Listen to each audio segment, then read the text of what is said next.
اس کے بعد میں آپ کو بتا رہا ہوں کہ میں خوشخبری لے کر آیا ہوں۔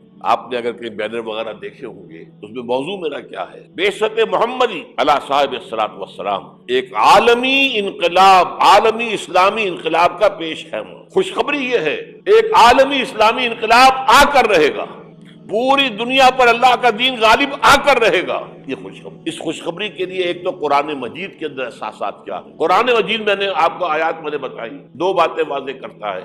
هو الذی ارسل رسولہ بالہدی ودین الحق لیظہرہ علی الدین کلہ، یہ 3 دفعہ الفاظ آئے ہیں قرآن میں، سورہ توبہ، سورہ فتح، سورہ صف، ایک شوشے کا فرق نہیں۔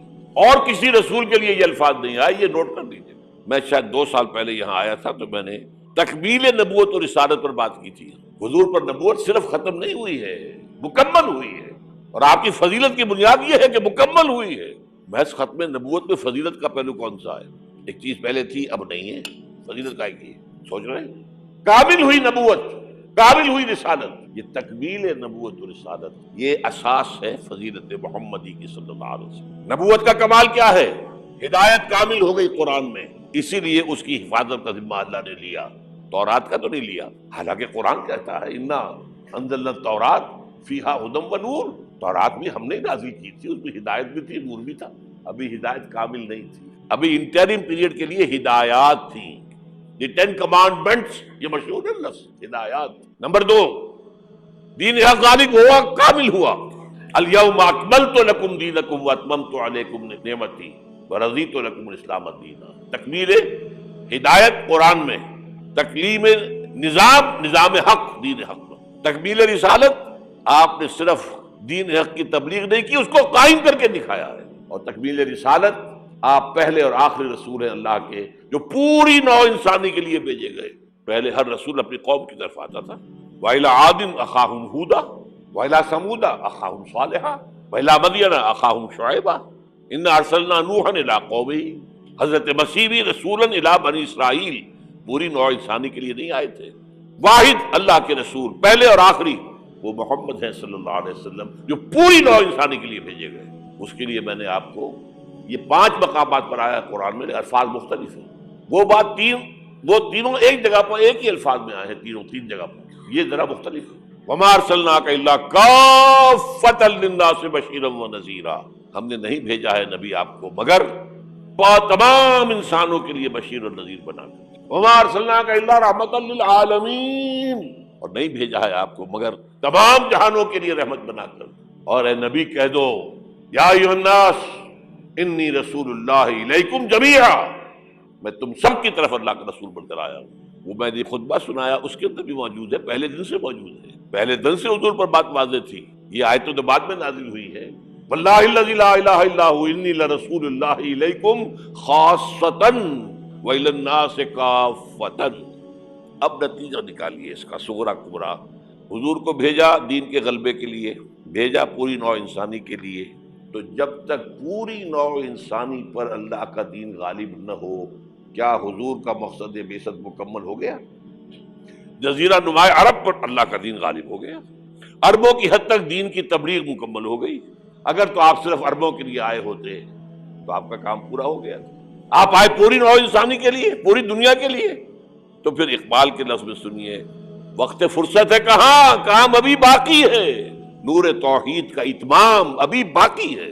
تو پوری دنیا جب تک اس نور توحید سے جگمگا نہ اٹھے، پوری دنیا جب تک نور رسالت سے منور نہ ہو جائے، اس وقت تک وقت فرصت ہے کہاں، کام ابھی باقی ہے۔ اور کیا ہو سکتا ہے کہ دنیا ختم ہو جائے اور حضور کی بعثت کا مقصد مکمل نہ ہو؟ ناممکن۔ جو قرآن سے ثابت ہوا کہ ایک عالمگیر اسلامی انقلاب آ کر رہے گا، جیسے حضور کے دست مبارک سے اور آپ کے حیات طیبہ کے دوران جزیرہ نماء عرب میں ایک اسلامی انقلاب آیا۔ اب اس میں حضور کی طرف سے حدیث سے سنیے، ایک حدیث ہے، بڑی پیاری حدیث ہے، حضور نے اپنے دور سے لے کر اور قیامت تک 5 ادوار کا ذکر کیا ہے۔ یہ حدیث جو ہے حضرت نعمان ابن بشیر سے ہے رضی اللہ تعالیٰ عنہ، اور مسند احمد ابن حنبل میں ہے رحمۃ اللہ علیہ۔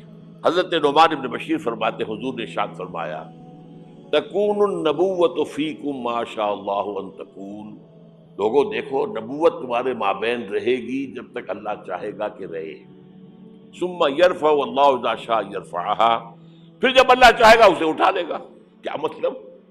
میں رہوں گا تمہارے مابین جب تک اللہ چاہے گا، پھر جب اللہ مجھے اپنے پاس بلا لے گا، میری وفات ہو جائے گی تو دور نبوت ختم ہو جائے گا. ثم تکون خلافۃ علی منہاج النبوہ، پھر ایک دور ہوگا خلافت، لیکن نبوت کے نقش قدم پر، بالکل نقش قدم پر، ڈٹو، کاربن کاپی، کوئی فرق نہیں ہوگا، بال برابر نہیں. اس کو ہم کہتے ہیں خلافت راشدہ. حدیث میں ہے خلافت علی منہاج النبوہ فتکون ما شاء اللہ ان تکون، وہ بھی رہے گا جب تک اللہ چاہے گا. ثم یرفع اللہ اذا شاء یرفع، جب اللہ چاہے گا اسے بھی اٹھا لے گا. پھر تیسرا دور آئے گا. ثم یکون ملکا عاضا، پھر ایک کاٹ کھانے والی ملوکیت کا دور آئے گا. بادشاہت، ملوکیت، کاٹ کھانے والی، ظالم. یہ دور ملوکیت ہے. بنو امیہ، بنو عباس، یہ خلفاء نہیں تھے، بادشاہ تھے. یہ ملوکیت تھی. واقعہ کربلا کب ہوا؟ انہی کے دور میں ہوا نا. واقعہ ہررا کب ہوا؟ انہی کے دور میں ہوا. 3 دن تک مدینے کو مباح کر دیا گیا فوجیوں پر، لوٹو جس کو چاہو، ریپ کرو جسے چاہو، مدینہ. یہ ہماری تاریخ کے واقعات ہیں. پھر سینکڑوں تابعین کو شہید کیا حجاج ابن یوسف نے.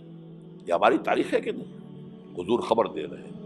ملکن عاضا، کاٹنے والی، کٹخنی ملوکیت کا دور آئے گا. فرمایا یہ بھی رہے گا جب تک اللہ چاہے گا. پھر اللہ جب چاہے گا یہ دور بھی ختم ہو جائے گا. ثم تکون ملکن جبریا، پھر ایک اور بادشاہت ہوگی جس میں غلامی ہوگی. کیا مطلب؟ یہ پہلی ملوکیت مسلمانوں کی تو تھی، کلمہ گو تو تھے، جھوٹے تھے یا سچے تھے، کلمہ گو تو تھے. اچھا برے بھی تھے تو اچھے بھی تھے، بہت اچھے لوگ بھی پیدا ہوئے. بادشاہوں میں بھی جو مثالیں مسلمان بادشاہوں کی ہیں، اچھے لوگوں کی، آپ کو دنیا میں نہیں ملیں گی. لیکن اس کے بعد کون سا دور آیا؟ ہماری اب ملکہ کون تھی؟ ملکہ وکٹوریہ. اب یہ ملوکیت جمع غلامی، کہیں پر برطانیہ، کہیں پر فرانس، کہیں پر اٹلی، کہیں پر اسپین، پورا عالم اسلام. کولونیلزم جسے آپ کہتے ہیں، یورپی استعمار جسے آپ کہتے ہیں، ملکن جبرین. لیکن جو خوشخبری ہے وہ کیا ہے؟ ثم تکون خلافۃ علی منہاج النبوہ، پھر اس کے بعد دور آئے گا خلافت علی منہاج النبوت کا. یہ خوشخبری ہے. آج تاریخ کا قافلہ کہاں کھڑا ہے نوٹ کر لیجئے. وہ ملکن جبرین براہ راست ختم ہو چکی ہے. انگریز گیا، فرانسیسی گئے، ولندیزی گئے، ڈچ گئے، اسپینیئرز گئے، اطالوی گئے، سب گئے. عالم اسلام آزاد ہو گیا نا. لیکن بائی پراکسی انہی کی حکومت جاری ہے ابھی. انہی کے ذہنی غلام، انہی کے تہذیبی شاگرد، انہی کے غلام، انہی کے ایجنٹ آج پورے عالم اسلام پر حکمران. صرف یہ کہ پہلے وہ براہ راست حکومت کر رہے تھے، اب بائی پراکسی کر رہے ہیں. اپنے دور میں تعلیم دے کر ایسے لوگ پیدا کر گئے جن کی چمڑیاں تو کالی رہ گئیں، اندر سے یورپین ہو گئے. اور بیکاروں نے یہی کہا تھا، ہم جو نظام تعلیم یہاں بنا رہے ہیں اس کے نتیجے میں ہندوستان کے لوگوں کی چمڑی کی رنگت تو نہیں بدلے گی، اندر سے وہ بالکل بدل جائے گی. انہی کے غلام ہیں، انہی کی تہذیب، انہی کی عریانی، انہی کی بے حیائی، انہی کی بے شرمی. یہ دور انٹرم پیریڈ ہے. چوتھا دور ختم ہوا ہے، 5واں آیا نہیں ہے. لیکن 5واں زیادہ دور نہیں ہے، یہ دور آئے گا. پہلی بات تو یہ کہ آئے گا، اس میں میں نے قرآن سے بھی ثابت کر دیا، حدیث سے بھی ثابت کر دیا. اس میں جو شک کرے میرے نزدیک اس کے ایمان میں شک ہے. اچھا اب جب آئے گا تو کس شان سے آئے گا؟ اب جب آئے گا گلوبل ہوگا. ویسے بھی اب دنیا گلوبلائز ہو چکی ہے. آج تو آپ کہتے ہیں دنیا کیا ہے؟ It's a global village. اب جو نظام بھی آؤگا گلوبل ہوگا. اب اس میں 2 حدیثیں آپ سن لیجئے. اب جب خلافت اللہ منہاج النبوت آئے گی تو وہ کسی ایک علاقے کے اندر محدود نہیں ہوگی. حضرت ثوبان رضی اللہ تعالیٰ عنہ حضور کے ایک غلام تھے جنہیں آپ نے آزاد کر دیا تھا. ان ثوبانہ مولا رسول اللہ صلی اللہ علیہ وسلم قال، حضور نے فرمایا صلی اللہ علیہ وسلم، قال النبی صلی اللہ علیہ وسلم، ان اللہ زوالی الارض، اللہ نے میرے لیے ساری زمین کو لپیٹ دیا. فرأیت مشارقہا و مغاربہا، میں نے سارے مشرق دیکھ لیے، سارے مغرب دیکھ لیے. اب اس کو نہ سوچیے کیسے دیکھ لیے ہوں گے. زمین تو گول ہے، لپٹی کیسے ہوگی؟ یہ معاملہ اللہ کا اس کے رسول کے مابین۔ اللہ اپنے رسولوں کو جو مشاہدات کراتا ہے وہ ہماری سمجھ سے بالاتر، ہمیں شب معراج کی سمجھ کیسے آئے گی؟ فَأَوْلَىٰ إِلَىٰ عَبْدِهِ مَا أَوْحَىٰ، ہمیں کیا پتا کیا راز و نیاز کی باتیں ہوئی تھی، ہمیں کیا اندازہ۔